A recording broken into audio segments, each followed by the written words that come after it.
Underworld लोगों के भी कुछ रूल्स होते हैं, जैसे कि होटल कॉन्टिनेंटल एक ऐसी जगह है जहाँ पे जितने भी असैसिन्स हों या मर्डरर्स हों वो एक दूसरे को नहीं मार सकते। इस होटल से बाहर की जितनी भी जगह हैं वहाँ वो सबको मार सकते हैं एज पर कॉन्ट्रैक्ट, लेकिन जब इस होटल के अंदर मौजूद हैं तो कोई किसी को हाथ भी नहीं लगा सकता। लेकिन जॉन विक 2 सीरीज में हम देखते हैं कि जॉन विक इसी होटल के अंदर एक शख्स का मर्डर कर देता है। अब इन असैसिन्स को संभालने वाली मेन एडमिनिस्ट्रेशन, जिसका नाम इस मूवी में हाई टेबल्स होता है, वो जॉन विक को एक्सकम्युनिकेडो कह देती है। एक्सकम्युनिकेडो का मतलब है कि अब ये हम में से नहीं है, जॉन विक हमारा हिस्सा नहीं है। और जॉन विक को मारने के लिए $40 मिलियन का कॉन्ट्रैक्ट भी दिया जाता है। कोई भी शख्स इसको मारेगा उसको उसी वक्त $40 मिलियन मिल जाएंगे। जॉन विक को भी इस इनाम का पता लग गया होता है और उसके जहन में बहुत से प्लान्स होते हैं। इसी सिलसिले में वो एक बड़ी सी लाइब्रेरी में जाता है कि जो कि न्यूयॉर्क के अंदर होती है। यहाँ पर वो अपनी वाइफ की तस्वीर देखता है और उसके अलावा इस बुक में कुछ पेंडेंट्स भी मौजूद होते हैं, यानी कि कुछ मेडल्स और कॉइन्स। ये मेडल्स इसको जिंदा रखने में हेल्प करेंगे, जो कि हम थोड़ा सा आगे देखेंगे। और इसी लाइब्रेरी के अंदर एक असैसिन जॉन विक को मारने के लिए भी आता है। यहाँ पे बहुत ज्यादा बेहतरीन फाइट दिखाई गई है और इन दी एंड जॉन उस असैसिन यानी कि उस कॉन्ट्रैक्ट किलर को मार देते हैं, वो भी एक बुक से। और इस लाइब्रेरी से बाहर निकलने के बाद एक कोरियन गैंग भी इनके पीछे लग जाती है। ये गैंग बहुत एक्सपर्ट होती है फाइटिंग के अंदर। जॉन विक इनसे लड़ता है और भागता है और ये भी इसका पीछा नहीं छोड़ते। यहाँ पर हम हाई टेबल्स की एक सीनियर मेंबर को देखते हैं जिसका नाम है एजुटेटर।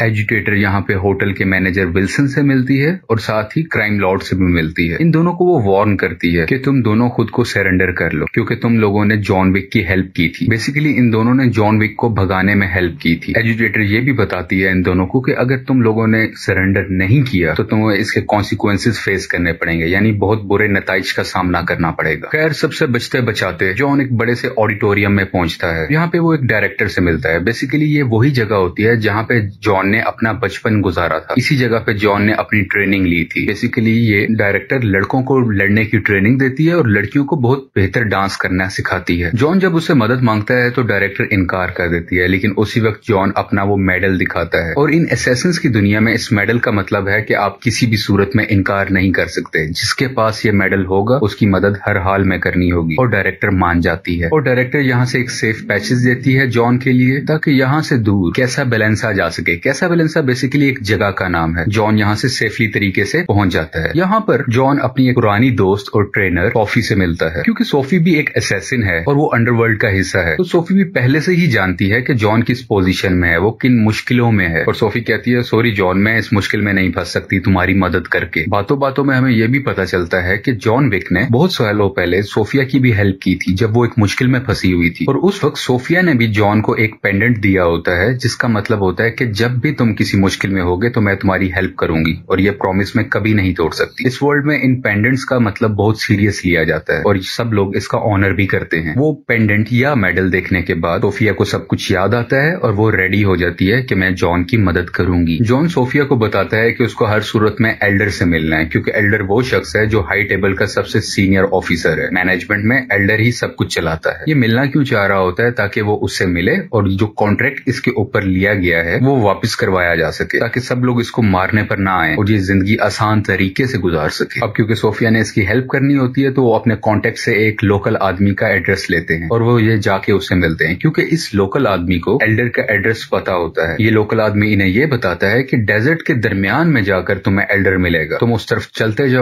जाओगे और एल्डर बिलाकर तुम्हें खुद ढूंढ लेगा। लेकिन ये लोकल आदमी कहता है कि मैंने तुम्हें उसका एड्रेस बताया, अब बदले में मुझे भी कुछ चाहिए। वो ये कहता है कि सोफिया तुम्हारे पास जो डॉग्स हैं मुझे वो चाहिए क्योंकि ये डॉग्स बहुत ट्रेंड होते हैं और बहुत खूबसूरत होते हैं। लेकिन सोफिया इनसे बहुत ज्यादा अटैच्ड होती है और वो नहीं मानती। तो ये लोकल आदमी गुस्से में आकर इसके एक डॉग को गोली मार देता है। सोफिया को बहुत गुस्सा आ जाता है, वो इस आदमी को शूट कर देती है। और यहाँ पर अमेजिंग फाइटिंग सीन्स दिखाए गए हैं। यहाँ पर जॉन, सोफिया और इवन सोफिया के डॉग्स भी उस लोकल आदमी के साथियों पर अटैक करते हैं और काफी फाइट के बाद जॉन और सोफिया वहां से निकलकर फरार हो जाते हैं, यानी कि भाग जाते हैं। अब स्टोरी थोड़ी सी आगे बढ़ती है और हम देखते हैं कि एजुटेटर को पता चल चुका होता है कि डायरेक्टर ने जॉन की हेल्प की थी उसको भगाने के लिए और वो उसके पास आती है और वो उसको फिजिकली टॉर्चर करती है और सजा के तौर पे उसके हाथों में नाइफ घुसा दी जाती है। एक बड़ी सी छुरी है और उसके हाथों में घुसाई जाती है। दूसरी तरफ जॉन, सोफिया और उसके डॉग्स डेजर्ट की तरफ चले जाते हैं जो कि लोकेशन उनको उस लोकल आदमी की तरफ से बताई गई। हम ये भी जानते हैं कि सोफिया का प्रॉमिस सिर्फ इसको लोकेशन देने तक का था, ना कि इसका पूरा सफर तय करने में। डेजर्ट में आकर सोफिया जॉन को गुड बाय कहती है और अपने डॉग्स के साथ वापस अपने घर आ जाती है। और अब ये रेगिस्तान का सीन दिखाते हैं जिसमें दूर दूर तक कोई शख्स नजर नहीं आता। यहाँ पर जॉन अकेला चल रहा होता है एल्डर की तलाश में। जॉन चलता जाता है लेकिन उसे कोई दूर दूर तक नजर नहीं आता और बिल आखिर वो गर्मी की वजह से बेहोश होकर वहीं पर गिर जाता है और बेहोश हो जाता है। उतनी ही देर में एक काफिला गुजरता है और उस काफिले के कुछ लोगों में से एक शख्स जॉन को उठाता है और एल्डर की लोकेशन पर पहुंचा देता है। और यहाँ पर हम एल्डर को देखते हैं जो रेगिस्तान के दरमियान में एक खूबसूरत सा टेंट लगाकर बैठा होता है और आसपास उसके साथी भी होते हैं। यहाँ पर जॉन एल्डर से रिक्वेस्ट करते हैं कि मैं इस बुरी सिचुएशन में फंसा हुआ हूँ लेकिन मैं मरना नहीं चाहता। मैंने अपनी वाइफ को खोया, अपने डॉग को खोया, लेकिन अब मैं खुद नहीं मरना चाहता। ये सुनते ही एल्डर जॉन को दो ऑप्शंस देते हैं। पहली ऑप्शन कि तुम्हें होटल कॉन्टिनेंटल के मैनेजर विंस्टन को मारना होगा और दूसरी ऑप्शन ये कि अगर तुम इसे इनकार करोगे तो हम तुम्हें इधर ही मार देंगे। अगर ऑप्शन ए को डिस्कस करें, विंस्टन जॉन का बहुत अच्छा दोस्त होता है, वो उसे कभी भी नहीं मारना चाहता लेकिन उसके पास कोई और ऑप्शन नहीं होती और वो ऑप्शन ए को सिलेक्ट कर लेता है, यानी कि होटल के मैनेजर को वो मारेगा। और इनका एग्रीमेंट का तरीका भी बहुत ही अजीब किस्म का होता है। इस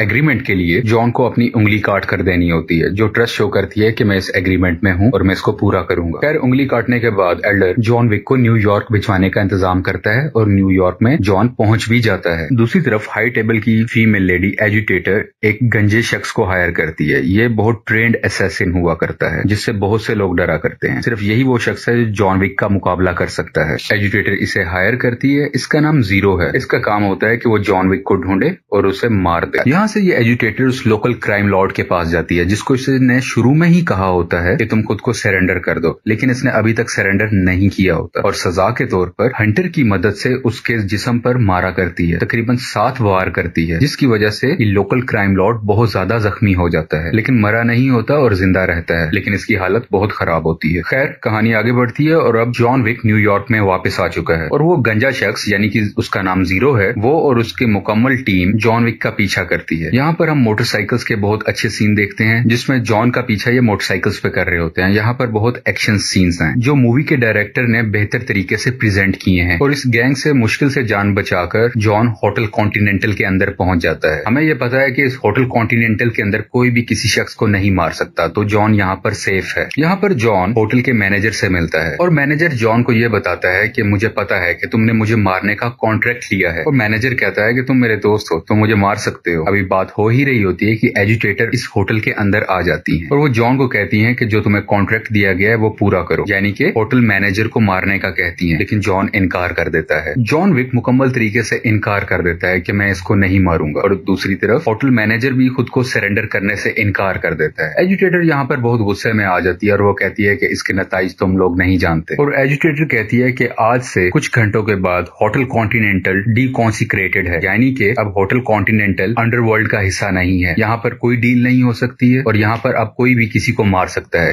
किसी पर कोई पाबंदी नहीं है। आज से होटल कॉन्टिनेंटल हाई टेबल्स का हिस्सा नहीं है। यहाँ पर होने वाली किसी कॉन्ट्रैक्ट के जिम्मेदार हम नहीं होंगे। और ये मैसेज सबको कर दिया जाता है, सब असैसिन्स को ऑल ओवर दी वर्ल्ड। अब हम देखते हैं कि बहुत से आदमी लेटेस्ट गन्स को लिए हुए इस होटल के अंदर दाखिल होते हैं जिनका मकसद जॉन और होटल मैनेजर को मारना होता है। ये फोर्स बेसिकली एजुटेटर ने बुलाई होती है ताकि जॉन और होटल मैनेजर को मारा जा सके। और दूसरी तरफ जीरो गैंग भी आ जाती है इसी होटल के अंदर इन दोनों को मारने के लिए। जीरो गैंग वही गैंग है जो बेसिकली वो बाल्ड शख्स, वो जो गंजा शख्स था, वो इस गैंग को चला रहा होता है। यानी कि अब इस होटल में जॉन विक, मैनेजर और उसके साथी, और दूसरी तरफ एजुटेटर की बुलाई हुई फोर्सेस और एजुटेटर के बुलाए हुए जीरो गैंग इस होटल में होते हैं। यहाँ पर बहुत बेहतरीन फाइट दिखाई गई है। जॉन अपनी वेपन्स की मदद से आने वाली फोर्सेस पर अटैक करता है और उन सबको मार देता है। इस वक्त तक फोर्सेस के सारे लोग तो मर चुके होते हैं लेकिन जीरो गैंग अभी भी मौजूद होती है। जीरो गैंग के साथ होने वाली फाइट में जॉन विक एक ऐसी जगह पर लड़ रहा होता है जहां आसपास बहुत से शीशे होते हैं, हर तरफ ग्लासेस होते हैं, जिसकी वजह से कौन कहां छुपा है उसको आइडेंटिफाई करना बहुत मुश्किल होता है। और बिल आखिर बहुत लड़ाई के बाद वो जीरो को भी मार देता है। ये सब देखने और जानने के बाद एजुटेटर एक दिमाग में आइडिया लगाती है। एजुटेटर को मुकम्मल तरीके से मालूम हो चुका होता है कि जॉन विक इन सब लोगों पर भारी है और दूसरी तरफ मैनेजर उसको हथियार भी सप्लाई कर रहा है। इनकी टीम का मुकाबला करना बहुत मुश्किल है। तो एजुटेटर यहाँ पर थोड़ी सी सियासत खेलती है और वो होटल मैनेजर को कॉल करती है कि तुम मेरा साथ दो, तुम अगर जॉन को मार दोगे, क्योंकि इस वक्त तुम उसके करीब हो, तुम अगर जॉन को मार दोगे तो मैं तुम्हारे होटल को दोबारा रिस्टोर कर दूंगी, यानी कि लोग तुम्हारे होटल में आ सकेंगे, डील कर सकेंगे और वही सारे पहले की तरह सब राइट्स तुम्हें मिलेंगे और तुम ही इसी होटल के मैनेजर होगे और इसके अलावा हाई टेबल्स में भी तुम्हें स्टेक दिया जाएगा। इतनी ही देर में जॉन भी पहुंच जाता है अब क्योंकि होटल मैनेजर और जॉन दोनों आपस में बहुत अच्छे दोस्त होते हैं, जॉन ये सारी बातें जान लेता है कि होटल मैनेजर को कॉल आई होती है एजुटेटर की तरफ से। लेकिन मैनेजर कहता है कि मुझे अपनी होटल की पोजीशन को बचाना है, मैंने इस पे बहुत मेहनत की है, बहुत वक्त गुजारा है, और वो जॉन को शूट कर देता है और जॉन छत से नीचे गिर जाता है कूड़े के डब्बे के पास। एजुटेटर मैनेजर को कहती है कि गुड वर्क, और एजुटेटर वहां से चली जाती है। वो जॉन की बॉडी को देखना चाहती है कि क्या वो वाकई मर चुका है।